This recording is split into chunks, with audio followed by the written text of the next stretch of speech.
മുഹമ്മദ് നബിയുടെ 1500-ാം ജന്മദിനത്തിന്റെ ഭാഗമായി മുണ്ടക്കയം ഇർഷാദിയ അക്കാദമിയുടെ നേതൃത്വത്തിൽ 3 ദിവസം നടത്തിയ മുഹമ്മദ് നബി എക്സ്പോ സമാപിച്ചു.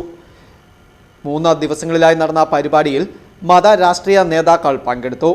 ഇർഷാദിയ ജനറൽ സെക്രട്ടറി ലിയാഖത്ത് സഹാഫിയുടെ അധ്യക്ഷതയിൽ നടന്ന സൗഹൃദ ചർച്ച ജനശ്രദ്ധ നേടി. ലഭ്യമായതിൽ ഏറെ സന്തോഷിക്കുന്നു. ഞങ്ങൾ ഇതുവരെയും പ്രത്യേകമായിട്ടുള്ള സ്നേഹവും സന്തോഷവും അറിയിക്കുന്നു. എല്ലാവിധമായ അനുഗ്രഹങ്ങളും ദൈവം നമുക്ക് നൽകി നമ്മളെല്ലാവരെയും സഹായിക്കട്ടെ. സെമിറ്റിക് മതങ്ങളിൽ ഉണ്ട്, അതുകൊണ്ട് തന്നെ ഒരുമിച്ച് വരാനായിട്ടുള്ള ഒത്തിരി സാധ്യതകളുണ്ട്. എന്നാൽ എനിക്ക് തോന്നുന്നു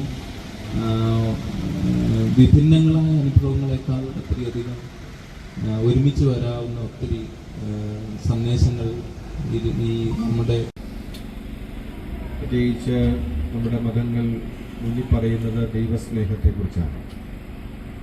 ആ ദൈവസ്നേഹം എന്ന് പറയുമ്പോൾ പൂഞ്ഞാറമ്മിൽ advocate Sebastian Kulathinkal, Saraswathi Theerthapadaswami, father John Isaac, father Alex, KS Raju, Surendran, TC Shaji, T Noushad, Bobby K Mathew, doctor Shaji Vandanpathal, Abdul Azeez Sahafi Enthayar, Labeeb Azhari, VH Rasheed Musliyar, Ashraf Musliyar, Hamza Musliyar, AK Abdul Rahman Musliyar, Ali Musliyar Kumily, Velanilam Abdul Rahman Moulavi, Ansar, Faisal മോൻ, സയ്യിദ് അസ്ഹരി, ഫായിസ് അൽ ഹിക്കാമി, അയൂബ് പള്ളിക്കൽ, ഷാഹുൽ കരിങ്കപ്പാറ, നൌഷാദ് പള്ളിക്കൽ തുടങ്ങി പ്രമുഖർ പങ്കെടുത്തു.